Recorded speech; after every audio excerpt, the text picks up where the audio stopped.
The Glenelg River overflowed its banks on September 11, flooding part of the town of Casterton, Victoria, and causing residents to be evacuated. According to a local report, footage from local politician Emma Keeley shows the flooding by a bridge on the edge of the town. Credit Facebook. Emma Keel. Heading into the third week of spring, Victorians will cop wintry days and massive rainfall. It rained across the state the whole weekend, and it's not going to stop anytime soon. Bureau of Meteorology senior forecaster Michael Efron said don't expect to see a dry day this week. And if you thought the weekend was bad, it's only going to get worse. The Bureau has already issued about 10 flood warnings and there could be more in the coming days, especially tomorrow when heavy rainfalls are predicted across the state. The Glenelg River is a major concern at the moment, with moderate to major flooding occurring. More rain expected today could cause more problems in the area. On Sunday morning the river peaked at about 6 meters at Casterton in Victoria's west. The ABC reported Coleraine in the state's west had 12 homes impacted, while 2 others in Casterton area were affected by the heavy rain. Some residents were forced to leave their home and a milk tanker driver was trapped in floodwater and had to be rescued by boat. Glenelg Shire Councillor Karen Stevens told the ABC roads were ruined or underwater and it would an issue for children getting to school.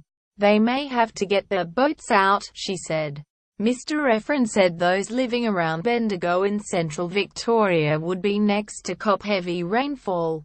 That part of the state has largely missed the rain and has been dry over the last 12 hours or so, he said. But with the rain coming in tonight, they could pick up around 20 to 30 millimeters overnight and into Tuesday. We already have flood warnings out for some of the rivers in that area, so the rain could cause some problems through there. Over the weekend, Mount William in the Grampian Ranges in Victoria's southwest got 75 millimeters of rain, and Hamilton, in Victoria's west, was dumped with about 70 millimeters of rain. The rain in the state at the moment is fairly light, but over the past 12 hours there has been about 10 millimeters of rainfall across southwestern Victoria. We are likely to see further rainfall over the next 2 or 3 days across much of Victoria. Quote, Mr. Efron said, it looks like the rainfall will increase over northwestern Victoria later tonight and will spread south over southern Victoria as we head into the early hours of Tuesday. Tonight, Tuesday and Wednesday will be the wettest days, and Mr. Efron said heading into Thursday only light showers were predicted. Along with heavy rainfalls, Victorians are also shivering through cold, wintry temperatures. Melburnians especially are pulling their coats back out after they got a glimpse of sunny, warm weather last week. Today a maximum of 13°C is predicted in the city, and Mr. Efron said the temperatures were about 4°C below average for this time of year. Tomorrow temperatures will reach just 14°C with up to 20 millimeters of rain predicted in the city. It will start to warm up slightly towards the end of the week, with temperatures reaching 17°C. Across Victoria, there are final flood warnings for Broken River, Severn and Castle Creeks and the Werribee River at Balan.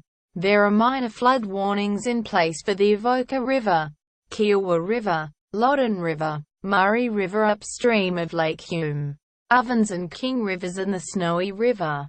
Mr. Efron said warnings could change as more rain hits, and the Victoria State Emergency Service has urged Victorians to prepare for heavy rain. Says Chief Officer of Operations Trevor White said people needed to take care of themselves and listen to emergency warnings. There are some ways to prepare yourself, your home, your family and your business for flood events.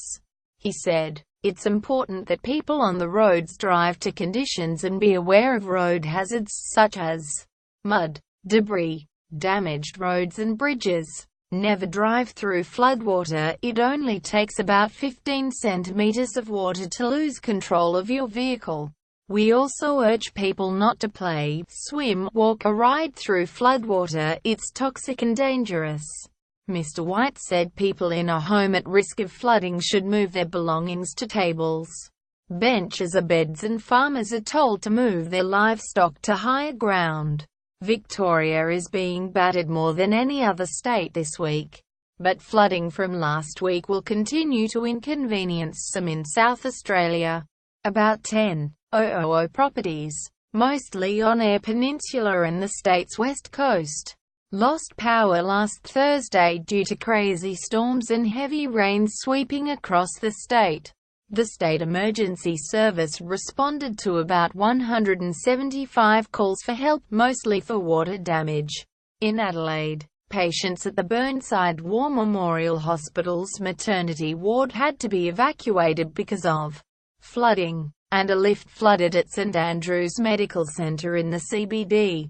The city had more than 30 millimeters of rain. Mount Lofty had 44 millimeters. And Mount Gambier and Naracoorte each had more than 50 millimeters. Weather conditions moved into Victoria on Friday. If you require assistance during a flood or storm, call SES on 132,500. If you know your neighbors are vulnerable, check on them if it is safe to do so. If your emergency is life-threatening, call 000. With AA. Across the world, weather seems to be becoming more extreme. But wait, could it all be down to a phenomenon called the jet stream? Could it be blamed for everything from Hurricane Sandy to the recent freezing winters?